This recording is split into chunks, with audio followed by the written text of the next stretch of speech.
Bienvenidos a un nuevo episodio de Medicina en Día. Yo soy el doctor Hugo Pellegrinolo y en el programa de hoy voy a conversar sobre el síndrome de Down y autismo. Voy a empezar hablando sobre el síndrome de Down. ¿Qué es el síndrome de Down? El síndrome de Down o trisomía del 21 es una alteración genética caracterizada por la presencia de un cromosoma extra en las células de un individuo. Tal condición causa problemas en el desarrollo corporal y cognitivo, promoviendo características físicas típicas y deficiencia intelectual en diferentes grados. Se estima que en cada 700 nacimientos un bebé tiene la condición. Las posibilidades aumentan a la medida que una madre envejece, siendo uno de los mayores factores de riesgo el embarazo por encima de los 35 años de edad. Se trata de una condición genética y la forma de discapacidad intelectual más común en el mundo. La alteración se manifiesta con la misma frecuencia en todos los sexos, en personas de todas las etnias y grupos sociales. El comportamiento de los padres durante la gestación no aumenta ni disminuye las posibilidades de que el niño nazca con el síndrome. No se puede culpar a ninguno de los padres por la condición en el niño, ya que ocurre en la mayoría de los casos por una combinación aleatoria de posibilidades.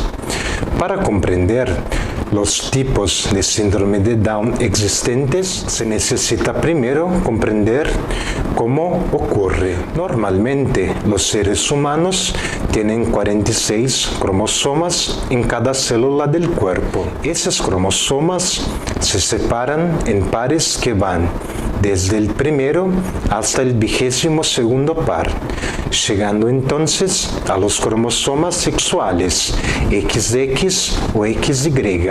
23 de esos cromosomas son heredados de la madre, mientras que los otros 23 provienen del padre. En general, el error se produce por cuenta de una no disyunción, caracterizada por la incapacidad de un cromosoma para unirse a su pareja, dando origen entonces a un cromosoma extra, que suele vincularse al 21º par en una célula completa. En la fecundación ocurre la unión del espermatozoide con el óvulo, debiendo resultar en una célula con un total de 46 cromosomas. Después, esa célula se divide, dando origen a una nueva célula clon, con todas las características de la célula original. De esta manera, se da el desarrollo normal de un embrión. Cuando la célula original termina con 47 cromosomas, todas las células siguientes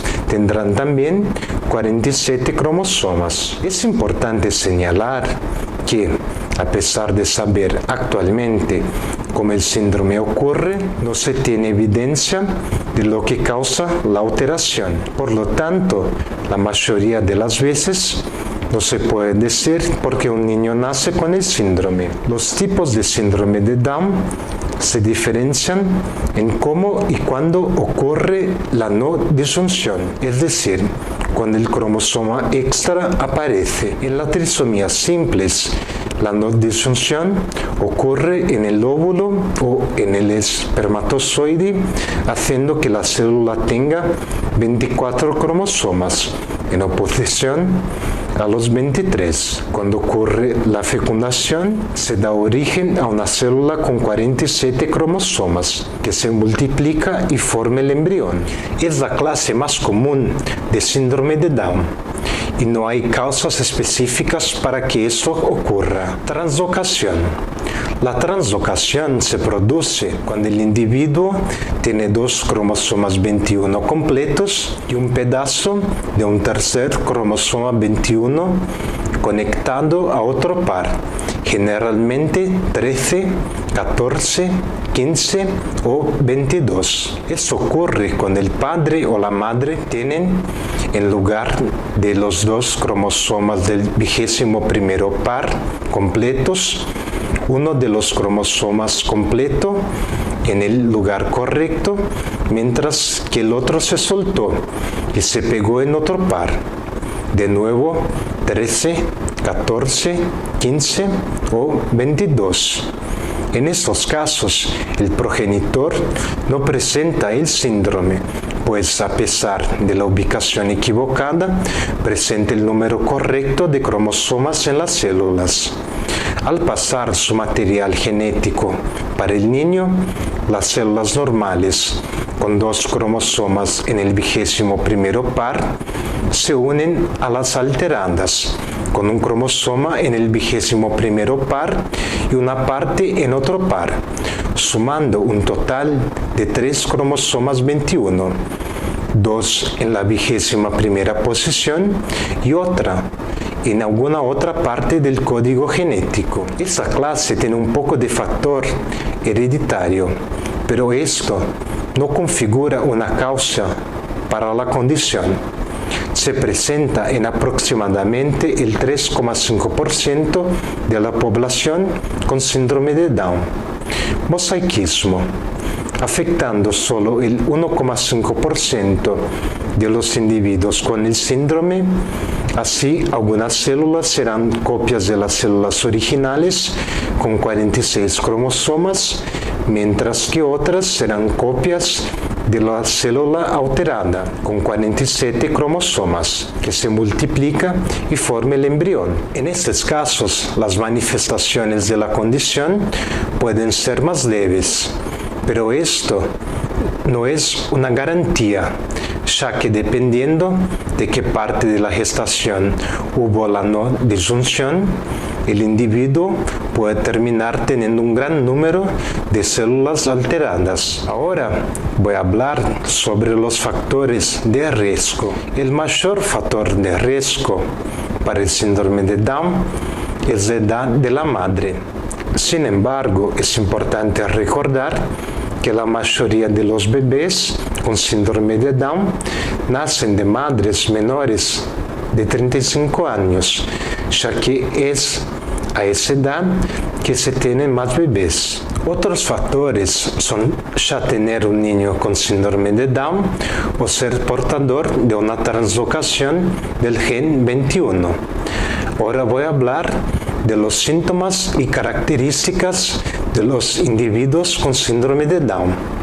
Existen características físicas típicas del síndrome de Down, pero es importante resaltar que no todos los individuos presentan esas características, así como pueden presentarlas en diversas intensidades. Muchas personas creen que los individuos con el cambio son parecidos físicamente, lo que no es cierto. La mayoría de las veces se parece más a su familia que con otras personas con el síndrome, aunque hay características físicas en común. Por lo tanto, se trata de un mito. Algunas características físicas presentes son cabeza menor que lo normal, con la parte posterior, o sea, la de atrás, aplanada, dando la impresión de un rostro redondeado. Las fuentes más grandes que tardan más tiempo para cerrarse, además de molinería falsa en la sutura sagital, donde los 2 huesos parietales del cráneo se encuentran, cabellos lisos y finos, de color heredado de los 2 padres, así como la alopecia parcial, fachas en el cabello o total, sin cabellos, huesos faciales poco desarrollados, dando impresión de contorno de rostro aplanada, nariz pequeña, hueso nasal hundido, pasajes nasales estrechos, ojos con inclinación lateral almendrados, con el pliegue del canto interno tirada, semejante a los ojos orientales, orejas pequeñas, en un nivel más bajo con el borde superior doblado. Los canales del oído pueden ser pequeños, boca pequeña que puede estar constantemente abierta, de modo que la lengua se proyecte hacia afuera. Palato, cielo de la boca estrecho. Retraso en la erupción de los dientes de leche, así como la falta de algunos dientes, sobreposición de dientes debido a la pequeña mandíbula, cuello ancho, con piel redundante en la nuca, abdomen saliente, oso externón o pectoral hundido o proyectado, pecho de paloma, manos y pies de tamaño reducido. La falta de una falange en el dedo mínimo puede ocurrir en las manos y en los pies. Espacio grande entre el hallux, dedo del pie, y otros dedos. Ligamentos articulares debilitados. Hipogonadismo, o sea, genitales pequeños, hombres estériles y mujeres con periodos irregulares de ovulación. Capacidades cognitivas. No solo las características físicas son influenciadas por el síndrome de Down.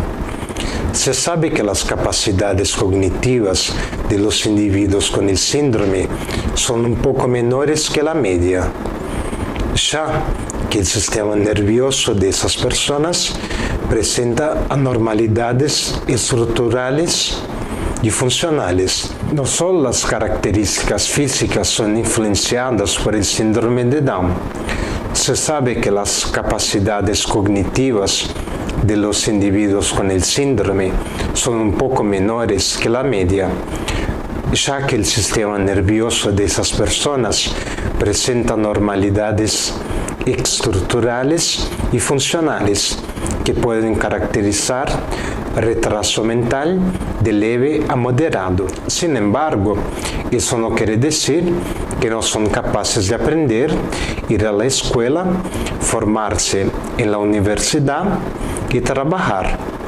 La severidad de la deficiencia en la cognición varía mucho de persona a persona.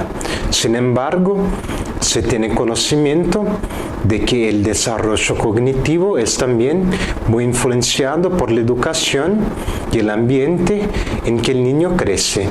En suma, la estimulación de procesos cognitivos en individuos con el síndrome de Down puede mejorar esas capacidades, haciendo que el cociente intelectual de esas personas sea más alto de lo esperado, muchas veces llegando al 82, en oposición al cociente intelectual medio de 62.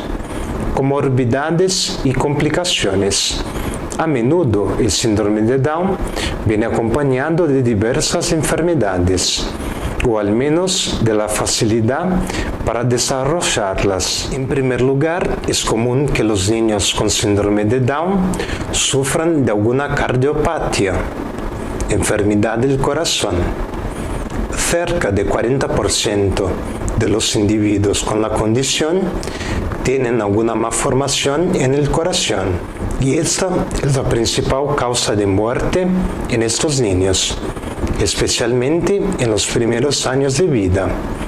Afortunadamente, existen cirugías que cuando se realizan con éxito aumentan mucho la expectativa de vida de esos individuos. Malformaciones gastroenterológicas son comunes y ocurren en cerca de 12% de los casos.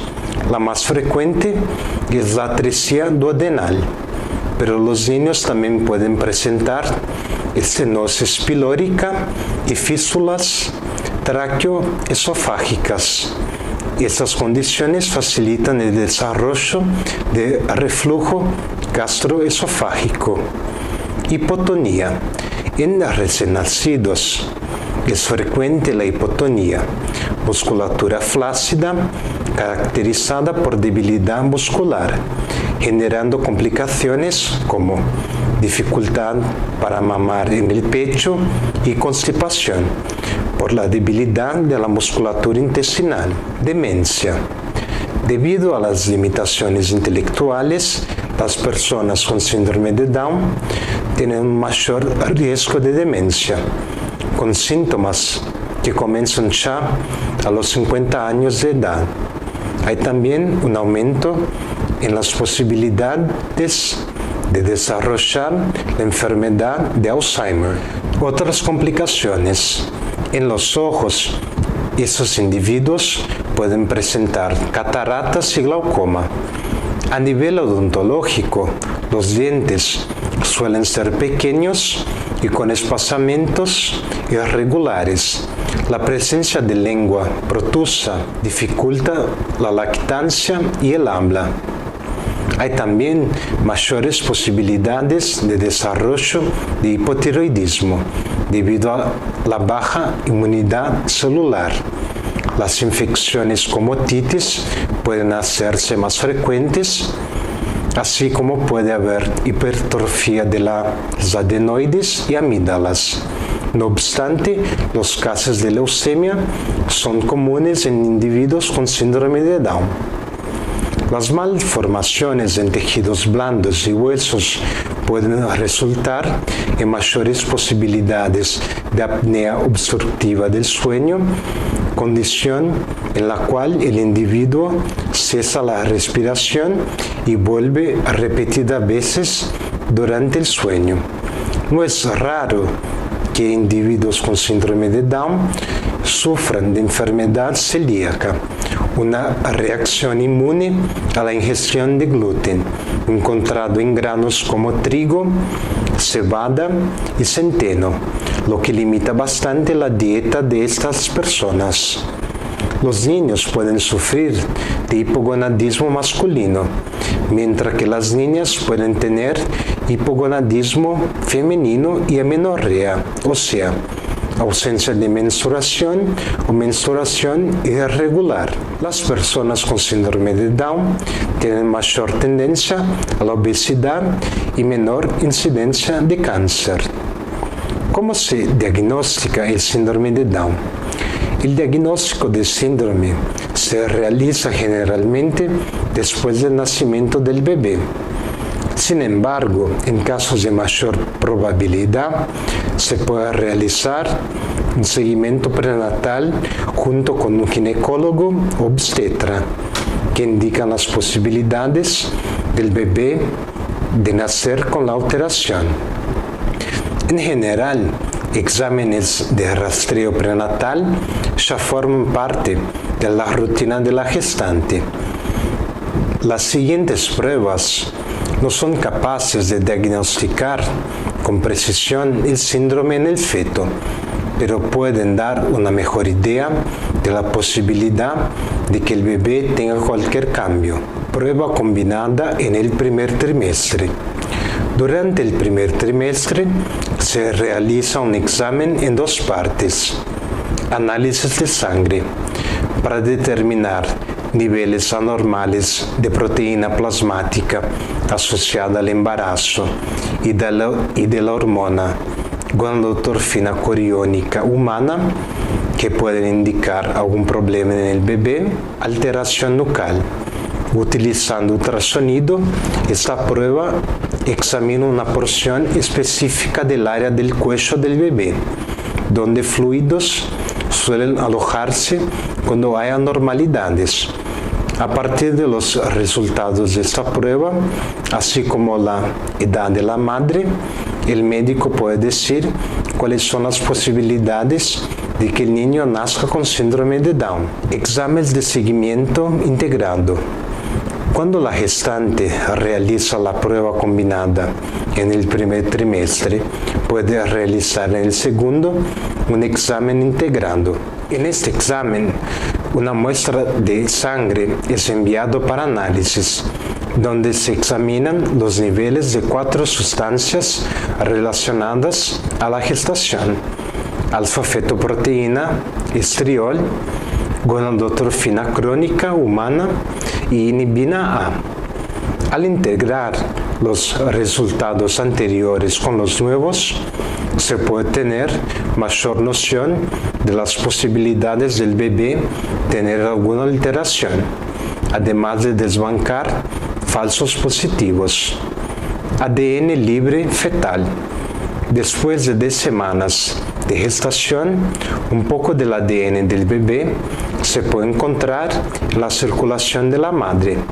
Así, retirando un poco de la sangre de la gestante, se puede buscar por ese ADN y analizarlo a fin de encontrar la trisomía. Se trata de un examen más específico para el síndrome de Down, que puede proporcionar resultados más precisos que otras pruebas de seguimiento.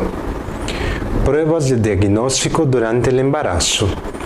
Cuando los resultados del rastreo prenatal son preocupantes, se pueden realizar exámenes de diagnóstico durante el embarazo. Son ellos: amniocentesis, en el cual una muestra de líquido amniótico es retirada a través de una punción en el útero para que los cromosomas del feto sean analizados.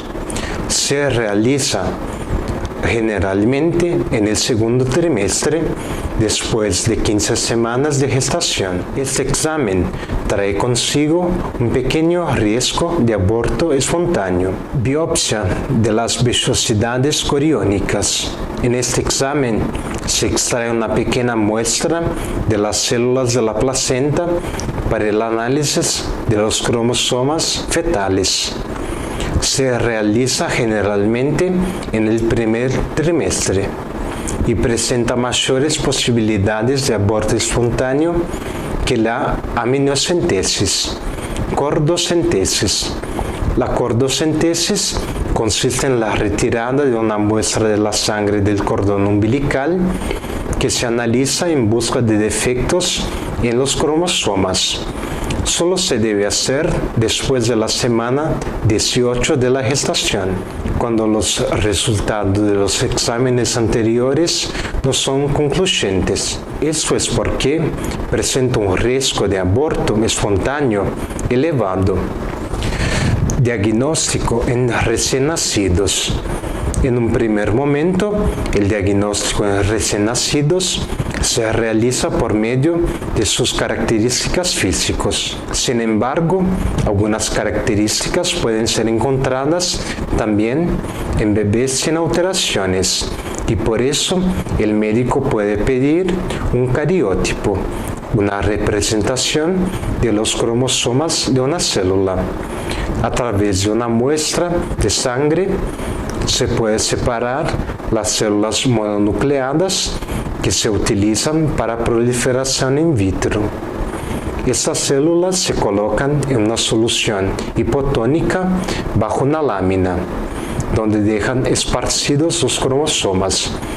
Después de tomar fotos microscópicas de esa lámina, los cromosomas son clasificados por el tamaño, posición, entre otras características, organizados en pares homólogos. Cuando en ese diagnóstico aparecen 3 cromosomas 21 o 2 cromosomas 21 y más una parte del 21 pegado en otro cromosoma, se da el diagnóstico de síndrome de Down. Por desgracia, por no tratarse de una enfermedad, el síndrome de Down no tiene cura. Cuando el individuo nace con esa alteración, no desaparece.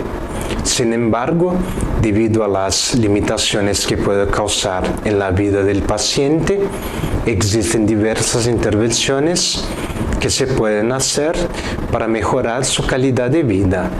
En general, esas intervenciones están relacionadas con el seguimiento de posibles comorbidades, así como terapias para mejorar el desarrollo de la persona.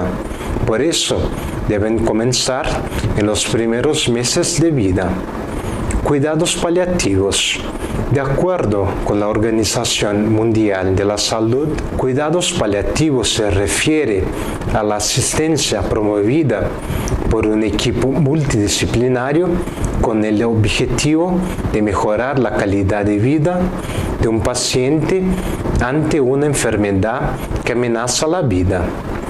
Cuando se trata del síndrome de Down, los cuidados paliativos no están relacionados con la enfermedad que pone al paciente en riesgo, pero consiste en rastrear posibles complicaciones que pueden traer sufrimiento al paciente, preferentemente antes de que ellas se manifiesten totalmente. Para que los cuidados paliativos sean hechos correctamente, el paciente necesita de un equipo multidisciplinario constituido por cardiólogo, gastroenterólogo, endocrinólogo, neurólogo, oftalmólogo, fonoaudiólogo, terapeuta ocupacional y fisioterapeuta.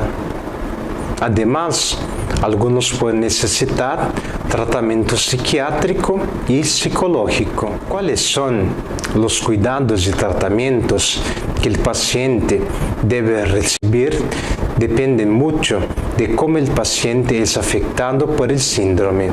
No hay un guía definitivo de médicos y remedios que el paciente necesitará a lo largo de su vida, ya que cada individuo tiene sus particularidades. A pesar de las dificultades para encontrar un tratamiento unificado, diversos centros de investigación y organizaciones relacionadas con la condición buscan dar orientaciones generales a los padres con hijos que nacieron con el síndrome. Ecocardiograma fetal. Una vez que muchos bebés con síndrome de Down presentan cardiopatías congénitas, el ecocardiograma fetal realizado durante el embarazo puede ayudar a diagnosticar posibles problemas en el corazón, así como planear intervenciones posteriores al nacimiento, cuando sea necesario. El examen es realizado por un pediatra cardiólogo por medio de un aparato de ultrasonido. Examen físico completo. Cuando el niño fue diagnosticado en el periodo prenatal, comprobar las características físicas típicas del síndrome puede confirmar el diagnóstico. En algunos casos, cuando no se sabe de la condición desde el embarazo, este examen puede levantar la sospechosidad y por lo tanto el bebé necesitará pasar por exámenes como el cariótipo para confirmar la alteración. Amamantamiento. Mientras que la lactancia en el pecho es extremadamente aconsejada, no es raro que estos bebés tengan problemas musculares como debilidad que impiden una alimentación adecuada. Así se debe buscar un pediatra en busca de técnicas alternativas de lactancia. Monitoreo del crecimiento.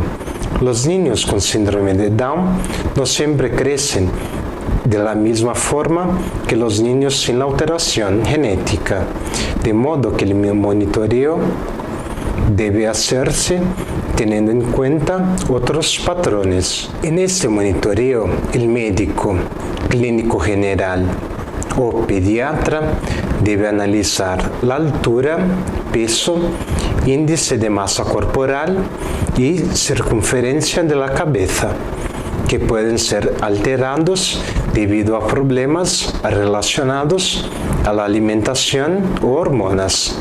Chequeos. Las visitas regulares al médico deben ser hechas con frecuencia, así como las personas sin síndrome de Down hacen. Tales visitas se realizan para evaluar el estado de salud general del paciente, además de prescribir posibles vacunas y medicamentos. Corazón. Aunque no ha habido sospechas de problemas cardíacos en el periodo prenatal, es importante realizar un ecocardiograma en el recién nacido a fin de confirmar si realmente no hay ningún problema. Muchas veces estos niños poseen cardiopatías congénitas que no se muestran en el ecocardiograma fetal. Aunque los primeros exámenes no siempre demuestran cualquier tipo de anomalía cardíaca, es importante que haya un acompañamiento médico del corazón, ya que diversos problemas pueden aparecer en el curso del desarrollo del individuo. Las señales preocupantes que pueden estar relacionadas con problemas cardíacos son una respiración muy rápida y cianosis, que es la piel azulada, visión y audición. Por el síndrome, muchos niños nacen con problemas en la audición o en la visión. Por lo tanto, es importante consultar a un oftalmólogo y fonoaudiólogo para verificar la función de los ojos y oídos. Cuando se constata algún problema, el paciente debe realizar el tratamiento adecuado para su condición, siguiendo las orientaciones del médico, así como acompañamiento por el resto de la vida. Sin embargo, aunque no haya problemas en un primer momento, es importante que el paciente vuelva a estos especialistas más veces para evitar complicaciones posteriores. Vacunación. Debido a la inmensa cantidad de microorganismos causantes de enfermedades, se debe prestar más atención a la vacunación en niños con síndrome de Down. Estas deben estar inmunizadas contra la influenza, así como tomar todas las vacunas disponibles para los niños y adultos. Tireoides. Los niveles de hormonas pueden ser bajos, lo que puede indicar problemas en la tireoides. El examen de TSH puede indicar cualquier problema relacionado con esa glándula, que debe ser tratado para impedir mayores complicaciones. Los problemas, como el hipotiroidismo, pueden ocurrir en cualquier momento de la vida del individuo y por lo tanto el examen debe ser rehecho con frecuencia. Análisis de sangre. A fin de diagnosticar cualquier desorden relacionado con la sangre, el individuo puede realizar un hemograma completo que cuenta los glóbulos blancos y rojos y otros componentes importantes de la sangre. Estos análisis se deben realizar desde el primer mes de vida a fin de prevenir futuras complicaciones. Problemas del sistema digestivo. Los individuos con síndrome de Down pueden sufrir con estreñimientos, reflujo gastroesofágico, entre otros. Por eso es importante chequear la posibilidad de mayores complicaciones en el sistema digestivo. Infecciones.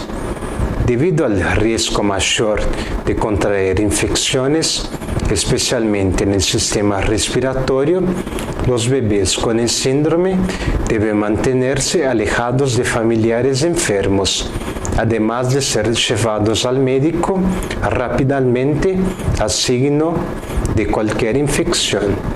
Los adultos también deben tomar los cuidados necesarios para evitar la contaminación, como lavarse las manos con frecuencia y no compartir objetos de uso personal. Instabilidad del cuello.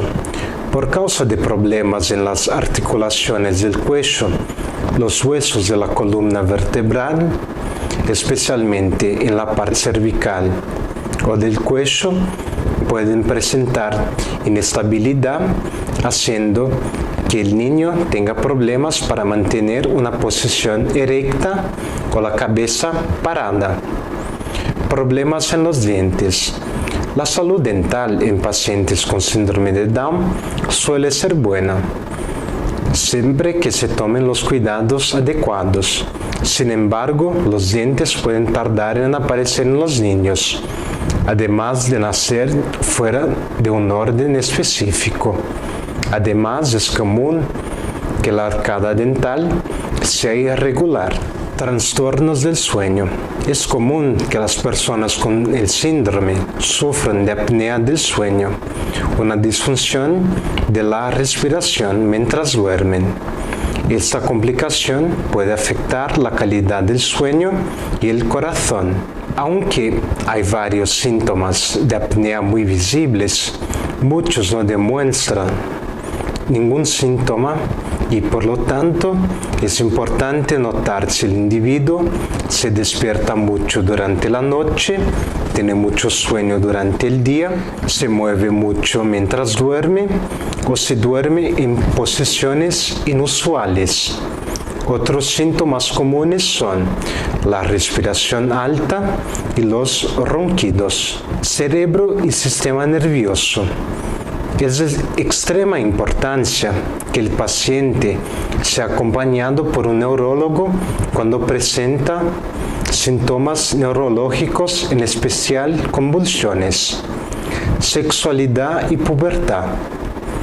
Así como cualquier adolescente, los individuos con síndrome de Down que llegan a la pubertad tienen todos los problemas relacionados con ella. Es importante que los padres estén listos para conversar sobre asuntos como la sexualidad.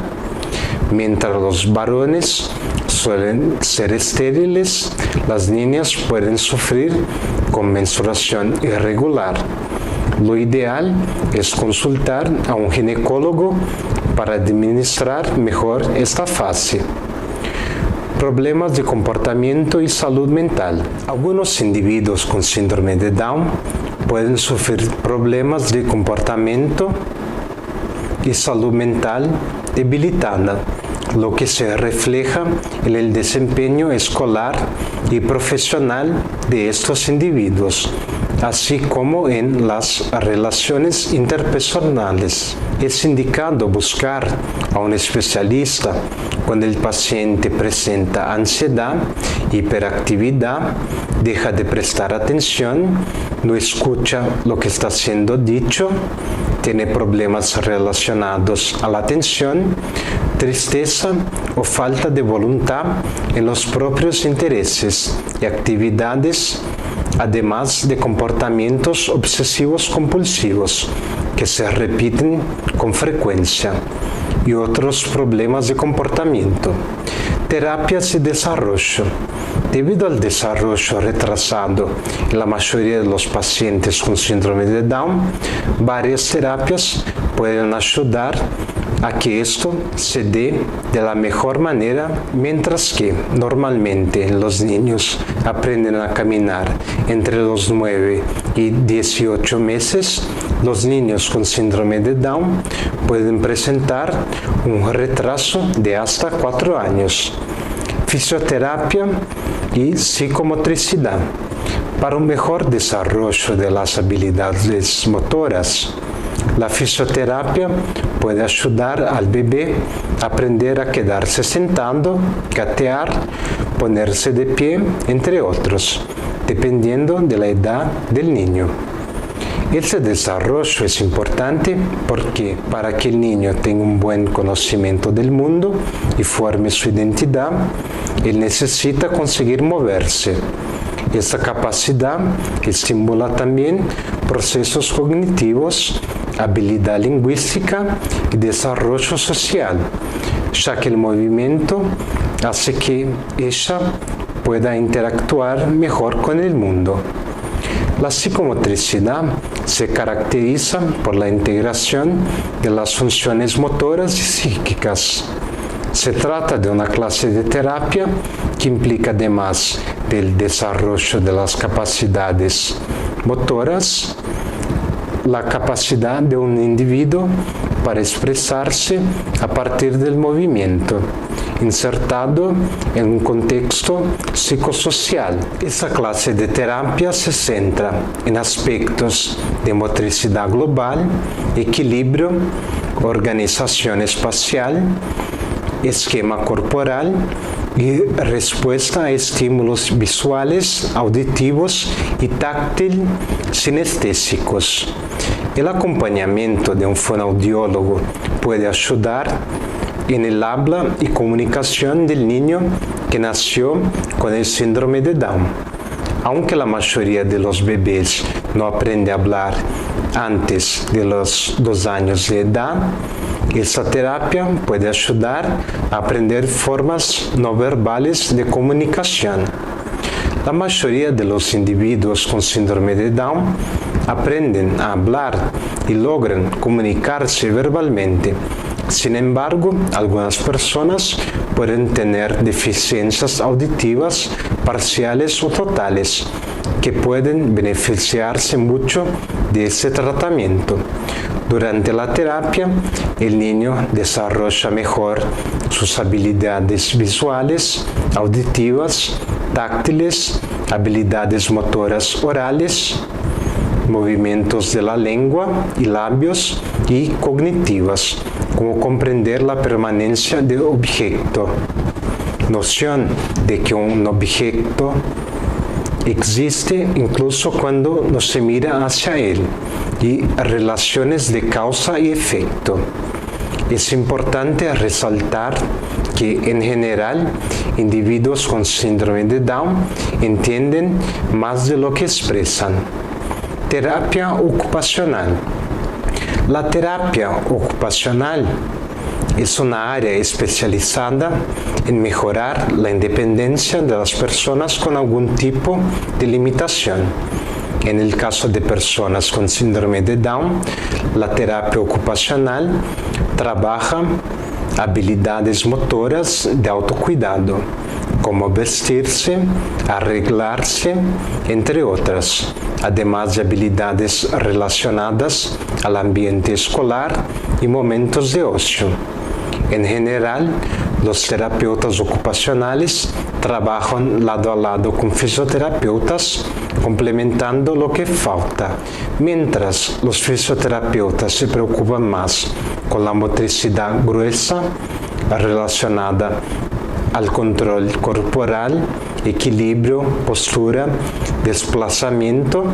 El terapeuta ocupacional busca desarrollar la motricidad fina, constituida por movimientos de alta precisión, como manipular objetos.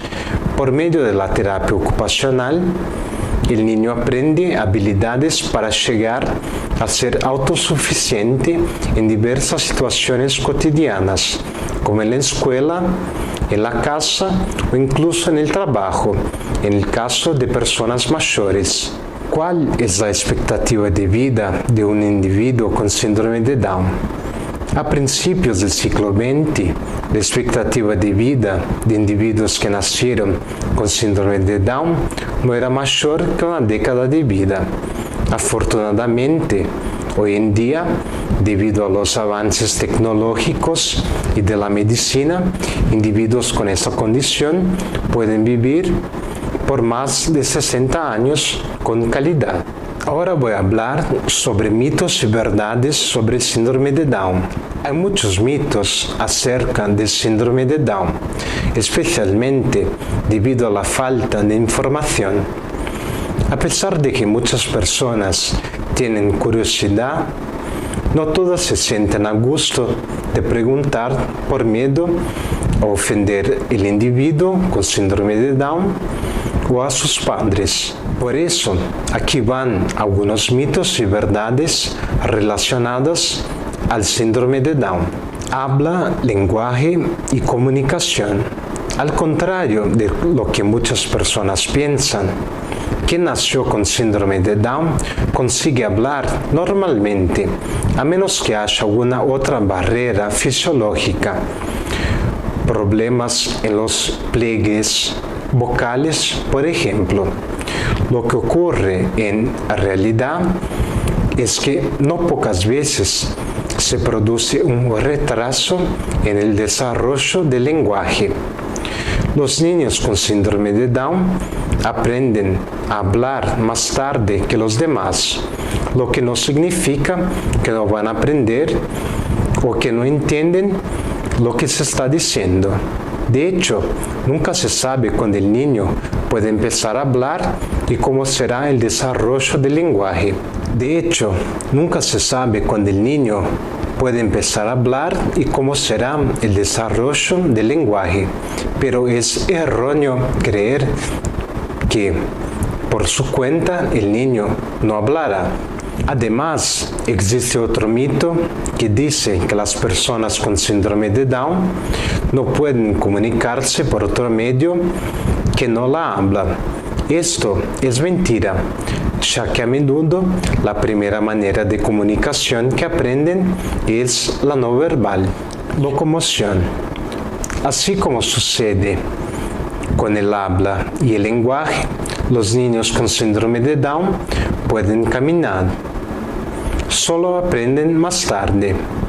Hay casos en que las malformaciones en las piernas o caderas pueden llevar al individuo a necesitar silla de ruedas, pero son casos aislados y no representan la mayor parte de la población con síndrome de Down. Personalidad y características afectivas. Muchos creen que el individuo con síndrome de Down es naturalmente cariñoso, pero eso, desafortunadamente, no es más que un mito. La formación de la personalidad y los patrones efectivos de la persona con síndrome de Down se da de la misma manera que una persona sin el síndrome. Por la baja media de cociente intelectual, las personas asumen que quien tiene síndrome de Down preserva características de la infancia, como el cariño y la alegría. Sin embargo, eso no es verdad. Un individuo con síndrome de Down puede ser específicamente cariñoso, mientras que otro puede ser más introvertido y prefiere evitar el contacto con otras personas. Reducir la personalidad de alguien a la condición es un error, ya que no se trata de un trastorno psicopatológico. Las personas necesitan aprender a ver el ser detrás del síndrome, una persona con personalidad, sueños y aspiraciones como cualquier otro. Sexualidad. Hay un mito en cuanto a la sexualidad de quien nació con síndrome de Down. Ellos tienen la sexualidad más aflorada. Eso claramente no es verdad. Así como cualquiera, esas personas llegan a la pubertad y quieren entender mejor sus cuerpos y la relación con los demás. Sin embargo, debido a la condición, la sociedad no suele considerar su sexualidad, habiendo poca educación sexual para esas personas. Así, muchas veces, ellas encuentran barreras para hablar sobre sexualidad. Como consecuencia, sus cuerpos son censurados, hay represión por parte de la sociedad, lo que puede culminar en comportamientos sexuales inadecuados. Sin embargo, eso puede suceder con cualquier persona, dependiendo del medio, y no solo con las personas con síndrome de Down. Enfermedad. Frecuentemente se dice que las personas con síndrome de Down se enferman más fácilmente, y eso, por desgracia, es cierto. Debido a las malformaciones y la baja resistencia inmunológica, no es raro que esos niños se enfermen más a menudo que otros, especialmente en los sistemas respiratorios y digestivos. Sin embargo, vale recordar que esa propensión va disminuyendo conforme el individuo se vuelve mayor. Escuela y trabajo. Aunque parezca verdad, no siempre las personas con síndrome de Down necesitan asistir a la escuela especial. Muchos de esos niños consiguen acompañar a la escuela normal, así como otros necesitan cuidados especiales, principalmente aquellos con problemas auditivos, visuales, entre otros. Puede que haya una dificultad mayor en acompañar algunas materias debido al perfil específico de aprendizaje de estos niños, pero cuando el maestro respeta las diferencias, el alumno se forma en la escuela normal sin mayores problemas, a pesar de las dificultades.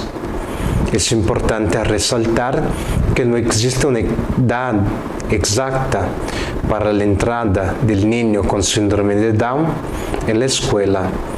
Esto debe suceder cuando sea conveniente para él y su familia. Por fin, algunos optan por, después de la escuela, hacer un curso a nivel superior y no raramente trabajar. Las personas con síndrome de Down están aptas para trabajar, así como cualquier otra. El mayor impedimento para ellas es simplemente el prejuicio y la falta de información. Deportes y actividades físicas. Debido al bajo tono muscular, se cree que las personas con síndrome de Down no pueden practicar actividades físicas o deportes. La verdad es que ellas pueden y deben hacer eso, pues, así como para cualquier persona, la práctica de ejercicios físicos trae bienestar. Además, las actividades físicas ayudan a disminuir la posibilidad de obesidad, tendencia en personas con síndrome de Down. Algunas personas pueden tener dificultad por la debilidad muscular o incluso malformaciones que hacen que algunas clases de deportes no sean viables. Sin embargo, en estos casos, basta con consultar a un fisioterapeuta o entrenador especializado capaz de pasar una rutina de ejercicios que concuerda con la realidad del paciente. Conviviendo con el síndrome de Down.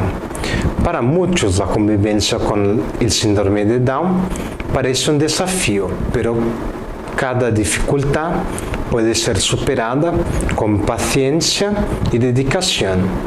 Aunque muchos padres se frustran con la noticia de que su bebé tiene el síndrome, es importante resaltar que eso no quiere decir que el individuo nunca tendrá buena calidad de vida, independencia y realización personal. Algunos consejos para una mejor convivencia con la situación son: recoja un tiempo para pensar. La noticia de que su hijo tiene una alteración genética es siempre impactante, especialmente cuando puede venir acompañada de grandes limitaciones.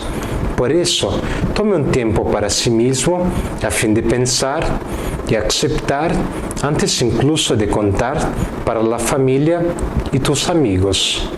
Tenga esperanza.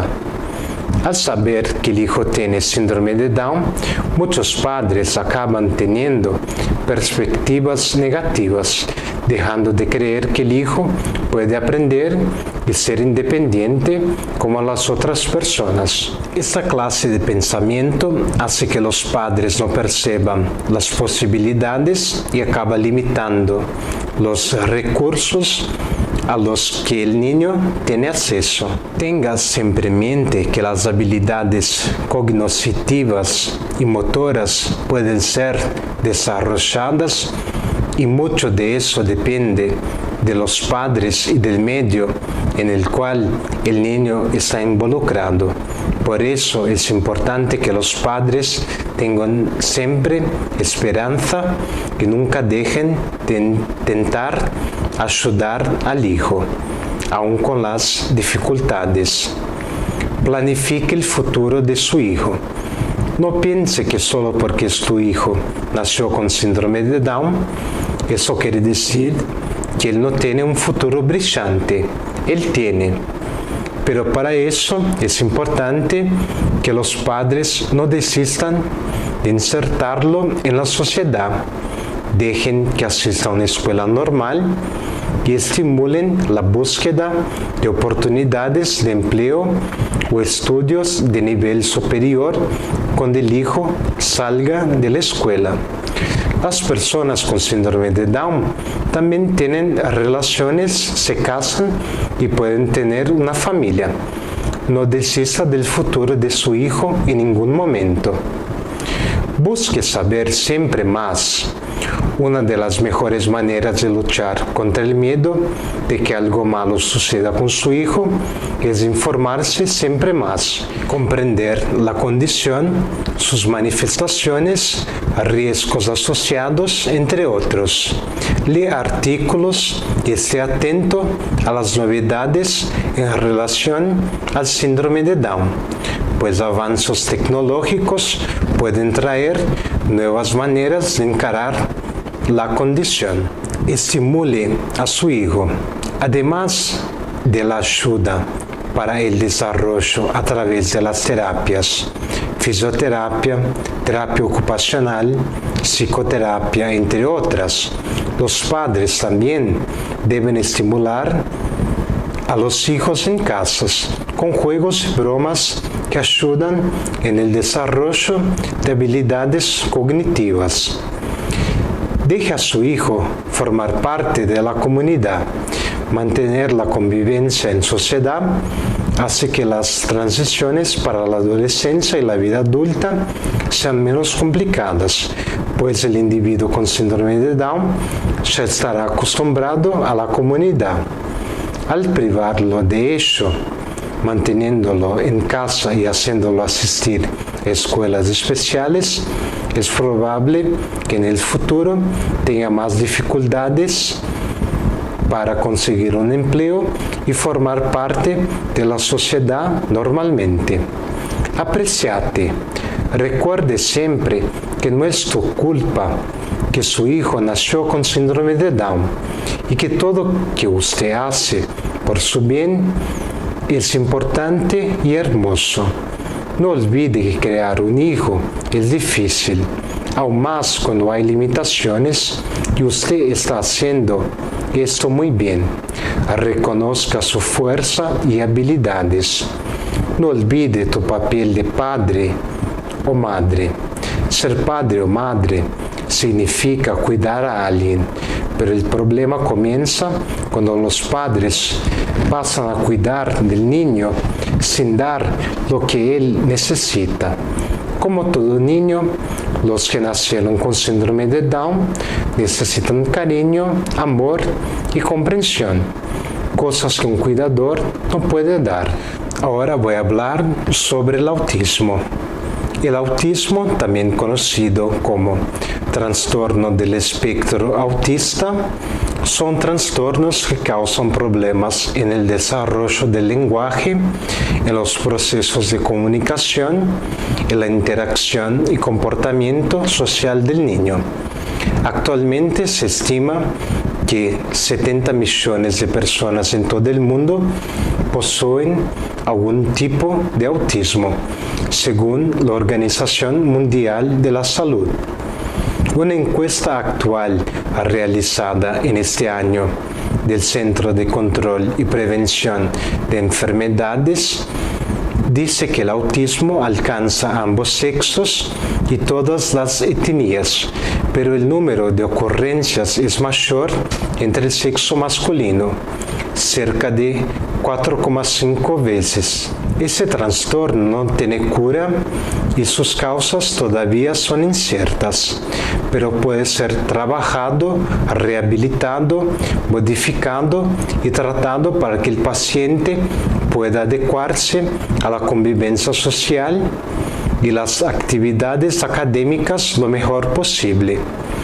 Cuanto antes el autismo es diagnosticado, mejor, pues el trastorno no alcanza solo la salud del individuo, sino también de sus cuidadores, que en muchos casos se sienten incapaces de encarar la situación. De acuerdo con el Centro de Control y Prevención de Enfermedades, existen 3 clases de autismo: síndrome de Asperger, trastorno invasivo del desarrollo y trastorno autista. El síndrome de Asperger es la forma más ligera del espectro autista. Los niños que la tienen normalmente se vuelven extremadamente obsesivos por un solo objeto y también se interesan demasiado por su tema preferido, pudiendo discutirlo por horas sin parar. El síndrome afecta 3 veces más a los niños y quien la desarrolla normalmente tiene inteligencia por encima de la media. Por eso algunos médicos la llaman autismo de alto funcionamiento. En cambio, cuando estos pacientes alcanzan la fase adulta, el riesgo de depresión y ansiedad se desarrollar es muy alto. Trastorno invasivo del desarrollo. Los niños que tienen un tipo de autismo un poco más grave que el síndrome de Asperger y un poco más ligero que el trastorno autista se diagnostican con trastorno invasivo del desarrollo. Por el hecho de que los síntomas de este tipo de trastorno varían bastante, se puede decir que los más comunes son interacción social perjudicada, competencia lingüística razonable superior al trastorno autista, pero inferior al síndrome de Asperger, menos comportamientos repetitivos. Trastorno autista. Todos los niños que tienen síntomas más estrictos que los citados anteriormente tienen el trastorno autista. El funcionamiento de la capacidad social, cognitiva y lingüística es bastante afectado, además de tener comportamientos repetitivos. En cuanto a los síntomas, se puede decir que después de un periodo de desarrollo normal, generalmente entre 2 y 4 años de edad, el niño con ese tipo de trastorno pierde de manera muy brusca las habilidades sociales, lingüísticas e intelectuales. Además, estas funciones perdidas ya no se recuperan. Hasta hoy, las causas del autismo son inconclusas y desde los mediados de los años 1940, la medicina intenta desvendarlas. Debido a algunas investigaciones y estudios orientados a temas que se hacen presentes desde los años 1970 y 1980, se cree que el trastorno tiene vínculos con alteraciones genéticas. Hoy, con la evolución gradual de la genética y de los avances neurocientíficos y neuropsicológicos, los resultados de diversas investigaciones sobre el autismo relatan que el trastorno tiene asociaciones con mutaciones genéticas, síndromes, enfermedades metabólicas, epilepsias y demás trastornos de desarrollo. Algunas personas acreditan haber relación entre las vacunas y el autismo. Antes de cualquier cosa, la respuesta es no. No hay relación alguna entre el trastorno con el hecho de tomar algún tipo de vacuna. La idea de esta relación surgió en 1998 cuando un estudio sugirió que la vacuna que combate el sarampión, la cachumba y la rubiola pueden provocar autismo. Desde entonces se realizaron innumerables investigaciones y cada una de ellas constató que no hay relación entre una cosa y otra. Hecho esto, el estudio fue dado como falso y el médico que lo escribió perdió su licencia médica. Por más que haya varias constataciones sobre la información ser solo un mito, varios padres todavía se asustan a la hora de vacunar a sus hijos, lo que es de extremo riesgo, pues esas enfermedades son contagiosas y cuando un niño las contrae puede transmitir rápidamente a otro. Factores de riesgo. Por más que las causas del autismo no sean conocidas, los científicos sugieren que algunos factores desempeñan papeles importantes en el desarrollo del trastorno. Ellos son género. Los varones son más propensos a tener autismo. Se estima que para cada 8 niños autistas, una niña también lo es. Genética.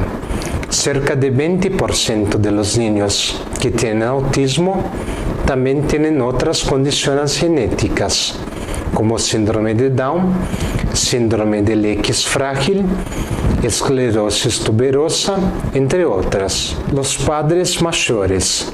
La ciencia dice que cuanto más viejo alguien tiene un hijo, más riesgo los niños tienen de desarrollar alguna clase de problema. Y con el autismo no es diferente. Parientes autistas. Si la familia ya tiene un historial de autismo, las posibilidades de que alguien también tenga son mayores. Mecanismo de acontecimiento.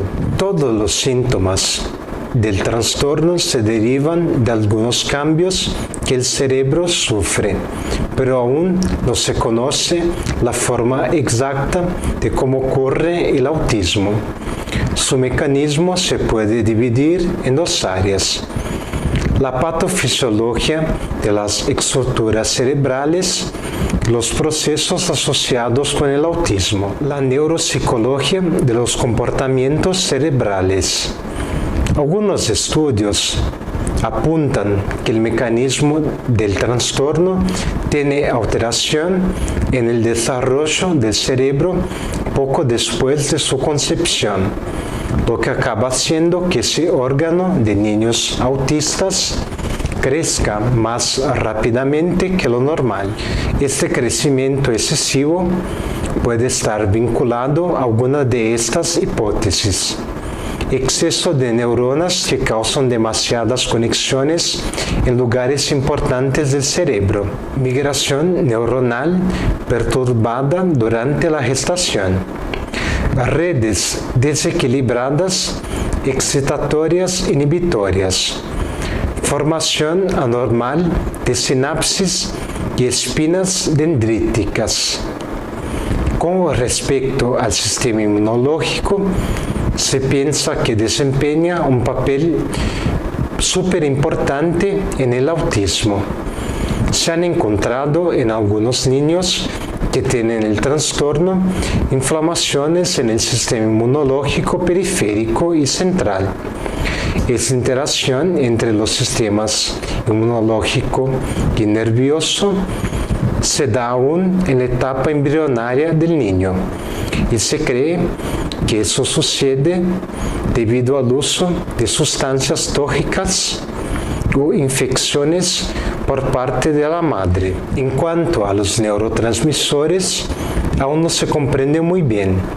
Se supone que la serotonina producida por esas sustancias químicas tiene diferencias genéticas en su transporte, lo que acaba generando el síndrome del X frágil, causa más común del autismo. El espectro autista se caracteriza por la dificultad de la persona en comunicarse y también en interactuar socialmente.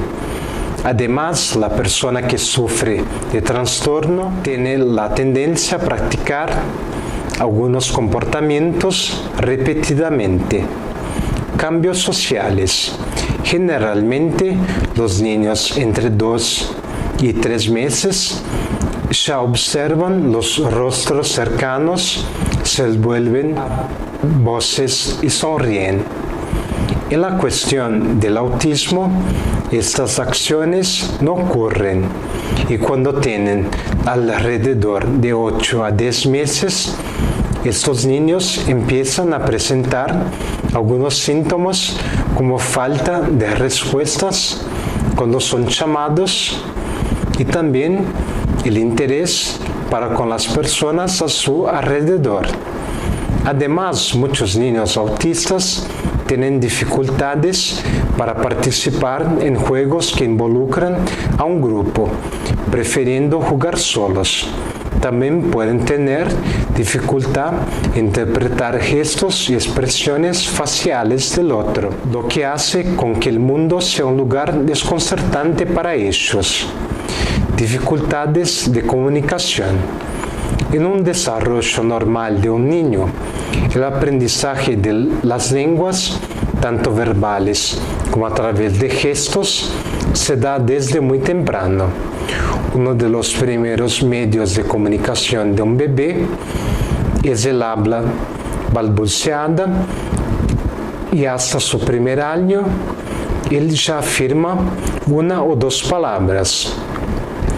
En cambio, algunos niños con autismo tienden a no balbucear, hablar y tampoco aprenden a comunicarse con gestos.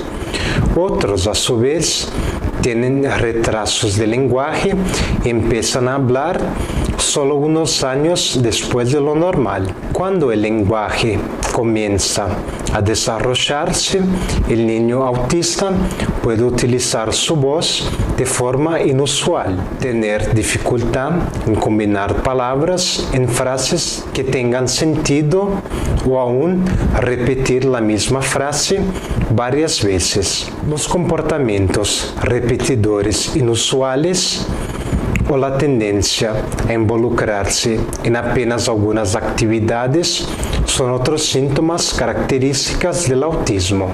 Entre los comportamientos se encuentran acciones como manos golpeando, balanceando del cuerpo, reorganización de objetos y repetición de sonidos y palabras. En cuanto a la característica de las actividades restringidas, ella puede ser identificada, por ejemplo, cuando un niño hace una fila de juguetes de una manera muy específica en lugar de jugar con ellos, cuando la actividad sale de la ruta que el niño previamente estipuló, normalmente se estresa. Estos intereses extremos pueden transformarse en obsesiones, generando adultos que desarrollan un interés muy grande en números, símbolos, fechas o temas de la ciencia. Diagnóstico. No hay ningún examen específico para el diagnóstico sea realizado. Cuando el autismo es un trastorno que afecta el lenguaje y la interacción social, el niño que lo tiene necesita ser analizado por un grupo de personas y profesionales que conviven con ella, incluyendo pediatras, psicólogos, profesores y padres. De acuerdo con la 5ª edición del Manual Diagnóstico y Estadístico de Trastornos Mentales DSM-5 del año 2013, los criterios para que un caso de autismo sea identificado son inhabilidad persistente en la comunicación y interacción social que se manifiesta a través de 3 características: déficit en la reciprocidad socioemocional, déficit en el comportamiento no verbal, para la interacción social, déficit en el proceso de desarrollar y mantener una relación, estándares restringidos y repetitivos en el comportamiento y que se manifiestan por al menos en dos de esos elementos: habla, movimientos motores o uso de objetos de manera repetitivas, adhesión excesiva a rutinas, rituales verbales o no verbales, o excesiva reticencia a los cambios, intereses fijos y altamente restringidos que acaban siendo anormales para quien ve desde afuera, hiper o hiporeactividad, la percepción sensorial de estímulos o interés excesivo para estímulos sensoperceptivos. Además de la observación de estos criterios, un examen físico y otro psicológico también pueden ser requeridos, así como una herramienta de examen específica, como por ejemplo, entrevista diagnóstica para el autismo revisando, programa de observación, diagnóstico del autismo, escala de clasificación del autismo en niños, escala de clasificación del autismo de Gillian, prueba de clasificación para el trastorno invasivo del desarrollo. Es importante recordar que los síntomas del trastorno se presentan de forma heterogénea, es decir, cada niño tiene una forma muy particular de ser. Eso varía intensamente en cuanto al grado de compromiso asociado o no con discapacidad intelectual y con presencia o no de habla. Estas variaciones y el momento del diagnóstico influencian y mucho en la definición de la respuesta a los tratamientos y si la evolución de los mismos está siendo favorable o no. Diagnóstico en niños más grandes y adolescentes. Cuando el autismo se nota después del inicio de la escuela, a menudo es reconocido por el equipo de educación de la misma. Entre los problemas de comunicación que se presentan en los niños se puede encontrar la interpretación del tono de voz y la dificultad en entender expresiones faciales, figuras de lenguaje, humor o sarcasmo. Además, los padres pueden encontrar también que su hijo tiene dificultades para hacer amistades con sus colegas. Diagnósticos en adultos. En algunos casos, los adultos perciben signos y síntomas de autismo en ellos mismos. Cuando eso ocurre, normalmente buscan ayuda de un psicólogo o psiquiatra, y este a su vez hará algunas preguntas referente a sus preocupaciones como interacción social y desafíos de comunicación.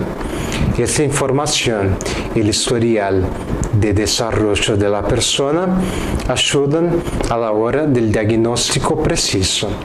Tratamiento. Incluso con todas las investigaciones referentes al autismo en curso, todavía no hay un medicamento específico para su tratamiento, así como una cura.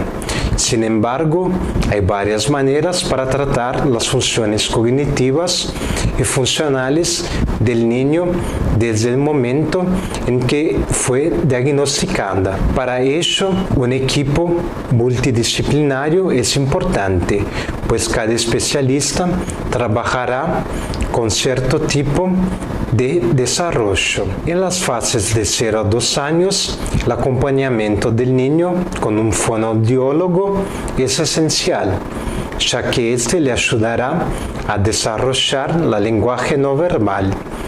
La estimulación puede ser hecha a través de juegos o bromas, cuentos de historias y conversaciones.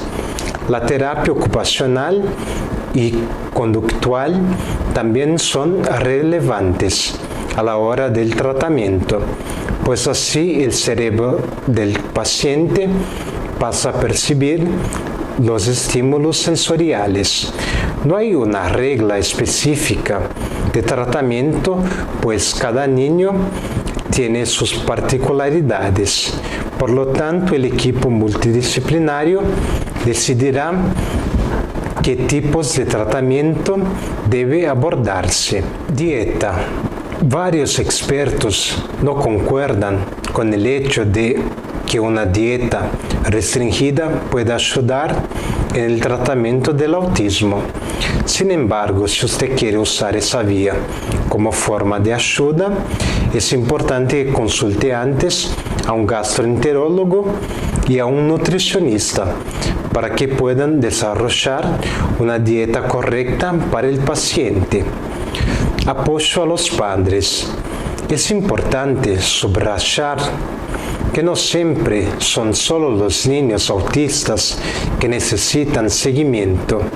Como los padres normalmente se dedican intensamente a ellos, a menudo se frustran y se desgastan porque no pueden ayudarles de manera significativa. Por lo tanto, el seguimiento psicológico puede ser efectivo en la disminución de la ansiedad y el estrés que enfrentan.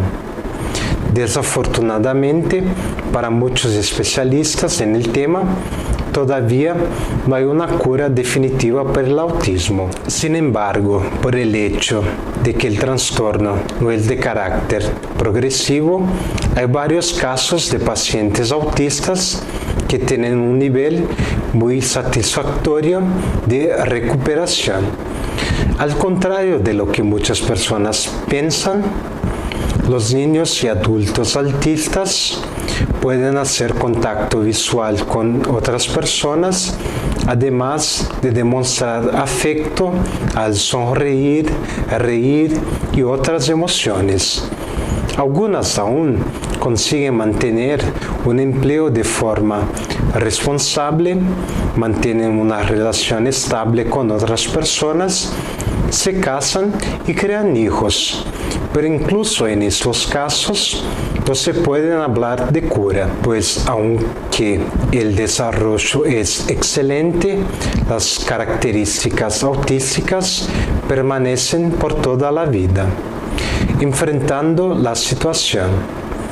El cuidado de un niño autista puede ser, la mayoría de las veces, exhaustivo no solo físicamente, sino también emocionalmente. Para que esto no ocurra, algunos consejos son válidos. Encuentre un grupo de profesionales de confianza. Algunas decisiones sobre la educación y el tratamiento de su hijo deben tomarse y a menudo no son fáciles. Por lo tanto, en primer lugar, el equipo multidisciplinario que estará en constante contacto con el niño necesita ser de confianza y eficiente. Toma un tiempo para vos mismo, para que el agotamiento sea evitado y así sus relaciones personales y familiares no sean afectados. Tome un tiempo para relajarse y ejercitarse. Busque otras familias que también tengan niños con autismo. A veces buscar ayuda con otras personas que también enfrentan los desafíos proporcionados por el trastorno puede ser eficiente debido a sus consejos. Busque si no hay ningún grupo de apoyo en su región. Sepa más sobre el trastorno. Hay varios mitos y equívocos sobre el autismo. Por lo tanto, siempre es bueno informarse sobre la cuestión para que pueda ayudar a su hijo de la mejor manera posible. Mantenga registro de visitas. Su hijo puede tener visitas de muchas personas a lo largo de su tratamiento, ya sea con profesionales o familiares. Para que esto ayude en el desarrollo y el momento del mismo, mantengo un archivo organizado de todas las reuniones y sus respectivos informes. Manténgase actualizado sobre nuevas opciones de terapias cada año que pasa. Los investigadores buscan encontrar nuevas tecnologías y terapias para que nuevos enfoques de ayuda sean hechos en los niños que tienen autismo. Prevención. No hay maneras de prevenir el autismo, pero como ya se ha explicado, el trastorno puede ser tratado haciendo que los niños mejoren su lenguaje y sus habilidades sociales. Si su hijo es diagnosticado como autista, converse con expertos sobre formas eficaces de tratamiento. Nunca pierda la esperanza. Hay una serie de televisión estadounidense llamada The Good Doctor, en la cual el actor Freddie Highmore interpreta a un médico cirujano con autismo y síndrome de Savant. Solo en el mundo, incapaz de conectar personalmente con aquellos que lo rodean, él usa sus extraordinarios dones médicos para salvar vidas y desafiar el escepticismo de sus colegas. Yo soy el Dr. Hugo Pellegrino Lo. Muchas gracias por mirar al programa de hoy. Para más informaciones, pido que me contacten por medio de mi dirección de correo electrónico hugo.loh@gmail.com. Hasta el próximo programa.